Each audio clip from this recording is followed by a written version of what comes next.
Barasat medical কলেজের চাঞ্চল্যকর ঘটনা। বর্গ থেকে মৃতদেহের চোখ চুরির অভিযোগে উত্তাল হাসপাতাল চত্বর। সূত্রের খবর, মৃতদেহ নিতে এসে পরিবারের সদস্যরা দেখতে পান চোখ নেই।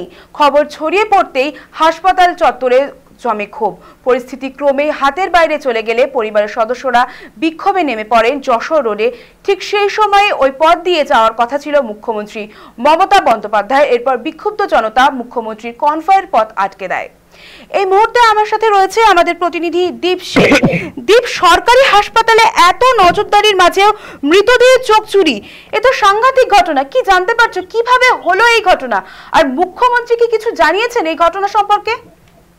দেখো, এই যে গতকাল একটি পথ দুর্ঘটনা হয়, সেই পথ দুর্ঘটনায় একজন ব্যক্তির মৃত্যু হয়, যার নাম প্রীতম দাস। তার বয়স 35 বছর। এই ব্যক্তি যখন মৃত্যু হয়, তার পরবর্তী সময় তাকে বারাসাত হসপিটালে নিয়ে আসা হয়। বারাসাত হসপিটাল থেকে সেই দেহটিকে মর্গে নিয়ে আসা হয় এবং আজ যখন সেই মর্গ থেকে সেই দেহ বের করতে যায় পরিবারের লোকজন পোস্টমর্টমের পরে, তখন দেখতে পায় তার একটি চোখ নেই।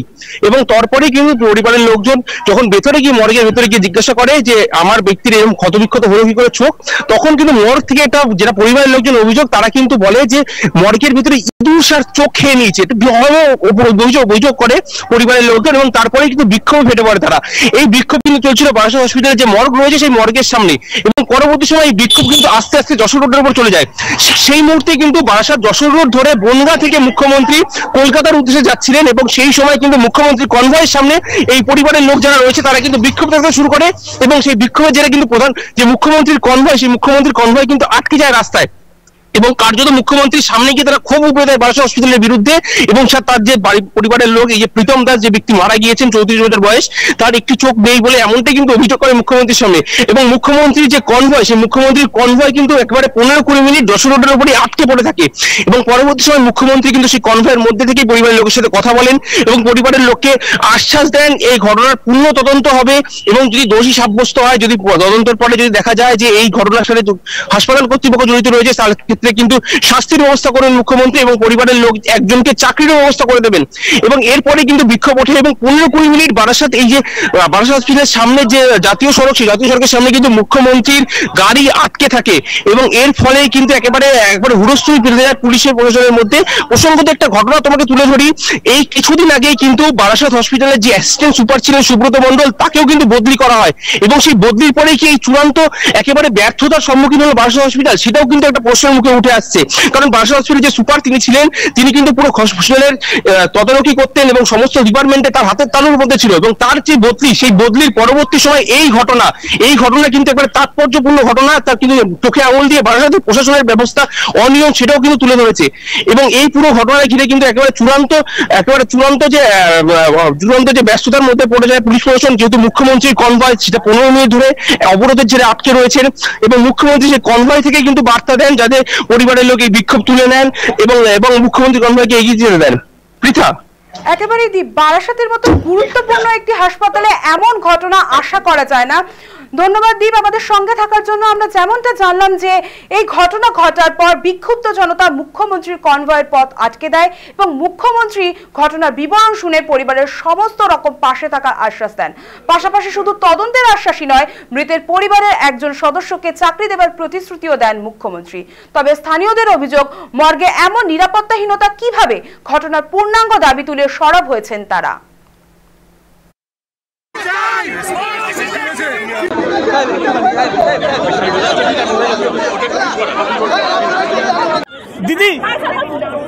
দিদি না, বারাসাত মেডিকেল কলেজ দিদি কথা বলে নিলাম। আপনারা যারা পরিবারের লোক আছেন, বডিটা একবার আমার ভাইয়ের কালকে সকাল 6:30 নাগাদ অ্যাক্সিডেন্ট হয়। অ্যাক্সিডেন্ট হওয়ার পর আমরা ওকে বারাসাত হসপিটালে নিয়ে আসতে রাস্তাতে এমার্জেন্সিতে ঢোকাতে গিয়েই ও এক্সপায়ার করে দেয়। তখন ওর চোখ তাকিয়েছিল, পুরো চোখ দুটো। কিন্তু কালকে আমরা বিভিন্ন ফর্মালিটির কারণে কালকে দেহটা নিতে পারিনি ওর। এখন আমরা দেহ যখন আমাদের কাছে দিয়ে আমরা যখন নিতে যাবো, তখন দেখি আমার ভাইয়ের একটা চোখ নেই। আমার ভাইয়ের চোখটা কোথায়? আমরা শাস্তি চাই। আমার ভাইয়ের দুটো চোখই ছিল, তার মধ্যে একটা চোখ কোথায় গেল আমার ভাইয়ের? আমাদের একবার বলছে, এখন বলছে ইঁদুরে খেয়েছে। কে বলছে ইঁদুরে খাবে? বরফের মধ্যে ইঁদুর ঢুকবে? কালকে আমরা নিজেরা সন্ধ্যাবেলা এসে বডি বরফ করে গেছি। তাহলে কি এখানে ব্যবসা চলছে? অবশ্যই এখানে ব্যবসা চলছে, তো এখানে ব্যবসা চলছে। আমার ভাইয়ের যেরকম চোখ আমরা সেরকম চোখ চাই। দিদি একটা প্রশ্ন, সেটা হচ্ছে এখানকার যিনি সুপার আছেন তিনি বদলি হয়েছেন হঠাৎ করে, আপনারা গিয়েছিলেন কারোর সাথে দেখা করতে? আমরা গিয়েছিলাম কিন্তু সুপারকে দেখা পাইনি। চোখটা তুলে নিয়েছে,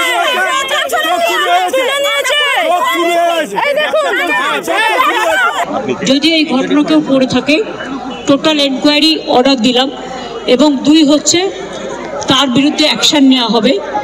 যে পরিবারের এই ঘটনা ঘটেছে তাদেরকে প্রয়োজনীয় ক্ষতিপূরণও দেওয়া হবে। যে মারা গেছে তাকে তো ফিরে পাওয়া যাবে না, কিন্তু যারা এই অপরাধটা করেছে তাদের বিরুদ্ধে যাতে বিচার পান আপনারা, তার জন্য এনকোয়ারি করে শাস্তি দেওয়া হবে। এবং অ্যাক্সিডেন্টটা যেটা রাস্তায় হয়েছে মর্মান্তিক, আমি আপনাদের পরিবারকে সমবেদনা জানাচ্ছি। বাড়ির অ্যাড্রেসটা লিখে নাও, আর বায়োডাটাটাও মার নিয়ে নাও।